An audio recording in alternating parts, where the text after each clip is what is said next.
Look, I wasn't always the dude that solo pushes squads and drops 20 plus, 30 plus kills a game. But today, I'm going to teach you how I became that dude. Aim, movement, positioning, strategy. The core fundamentals of any good gamer. Let's break it down. If you want to get high kill games, if you want to get more wins, then you have to hit your shots. Aim is incredibly important, and most people overlook it because they either have aim assist or they just don't want to do aim trainers because they feel like that's a waste of time or whatever it might be. But here's what I've done in my career for people to call me a hacker every time I kill them. Number one, aim trainers. Shut your whining. I don't want to hear it. Aim trainers work. This is why pro players use them. This is why everybody uses them. They work, okay? Now, odds are you're watching this video because your friends told you that they're going to be on in 5 minutes and it's been an hour, you've been scrolling through TikTok and YouTube, and now you're here. So realistically, taking 30 minutes, only 30 minutes, you don't need more, before you go play your actual games to just get warmed up, get your blood flowing, get your aim trainer on.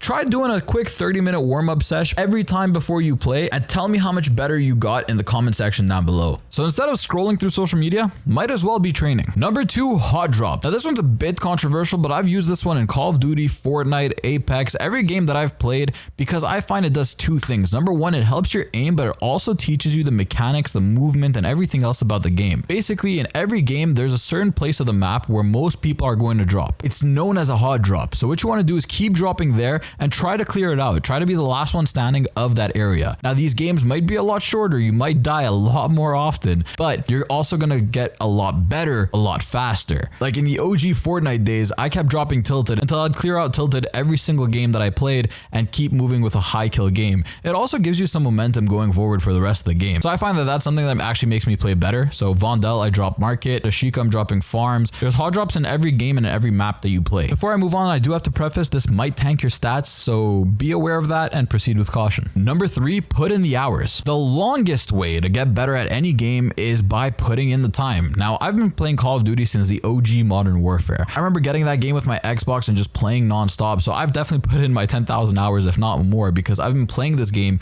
for, what is it, like 15 years? That's crazy. That doesn't feel right to say, but that's how long it's been. So definitely the longest way of getting better is just by playing the same game over and over and over because the mechanics are more or less the same. Granted, I did start on console and then switch from controller to keyboard and mouse when I switched to PC, but even on PC, I've definitely put in my 10,000 hours. Moving on to movement. There are a few things that are important about your movement. Firstly, your settings. Now, if you haven't adjusted your settings before you started playing, then that's the number one thing I recommend you do. I'll leave a link down in the description to the best guide that I found for improving my FPS on Warzone. I've watched so many of them and tried so many different ones, and this guy just knows what he's doing. So I'm going to leave a link down to his video. I thought about making my own, but I felt like that wouldn't be fair to him. I'm going to link his video down below and you should probably check it out. Secondly, your knowledge. You got to be able to slide cancel. That's basically when you're running, you tap crouch and then you tap it again, or jump out of it, whichever one. Or bunny hop, where you're basically using the momentum of your movement to just keep jumping maybe twice or 3 times while you're shooting at somebody. These mechanics are important because they give you an advantage on the player. If you're not standing still, you're a harder target to hit, meaning your player will miss more shots, giving you the advantage. A lot of time, these gunfights come down to 1 bullet, so your movement could really make that difference. Also, I'm not going to turn this into a settings video, but if you do not have automatic tactical sprint enabled, then go enable that right now. Another big part of your movement that some people don't talk about is your loadout. If you're using an LMG, you're obviously going to be slower than the guy with an SMG or a pistol. So make sure that you have guns that let you move and be mobile and be able to jump and slide and do whatever. Also, if you're running through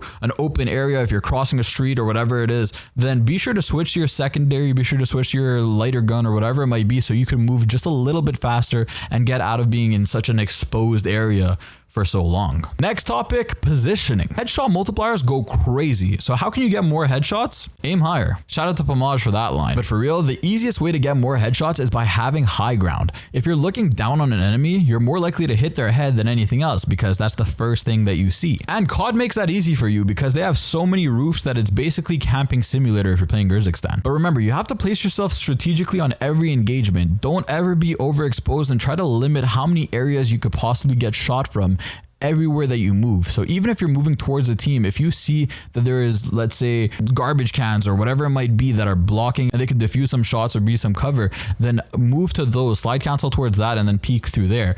Use as much cover as you possibly can. Also, if you're one of these people that's on the roof, make sure you're at a part of the roof where you won't get shot at by any other side or any other buildings. So you want to be at the highest point preferably, and also let's say to one edge of the roof and not overly exposed. So be careful of that if you're on the rooftops. I mean, pretty common knowledge, right? Second lesson of positioning, and this one is probably the most important, it's called lane splitting. Basically, whenever you have to reload or plate or anything like that, what you want to do is get to a corner where you could either run left, run right. So let's say somebody goes and they're starting to peek you from the left side. Well, you could just run right and they don't have a shot or a line on you because you're at the corner. So the second you turn that, they have to run around the entire corner. This gives you an advantage. It lets you finish reloading. It lets you finish plating or whatever it might be. And then you have the advantage because you're waiting for them to peek. So always be sure to split your lanes and be aware while you're plating or reloading, because let's be real, somebody's always waiting to third party. Finally, let's move over to strategy. The truth is, even though it's just a video game, you have to think fast and smart. Where is your team? Where are you? How many loadouts dropped next to yours? Where might people be? What is the radar saying? Have any contracts or objectives disappeared that were in your area? You got to pay attention to these little things that'll give you intel about where people might be so that you're ready for those gunfights. Another part of strategy is you need to assess your play type, because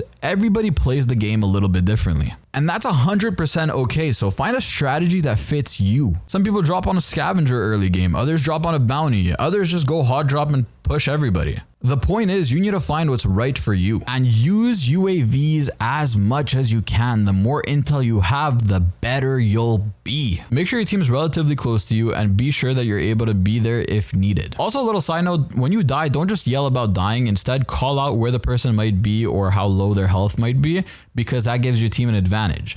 A lot of people go down and they're just complaining, and then their teammate dies because, well, they couldn't hear anything and they had no intel. They didn't know if the guy is low or not. They didn't know which corner he might be in. So instead of complaining, either be silent or give info. On that note, I think that's a beautiful way to end episode 1, the fundamentals. Be sure to smash that like button because this video took a lot of effort. Subscribe if you're new, and I'll see you in one of the videos on screen now. Peace.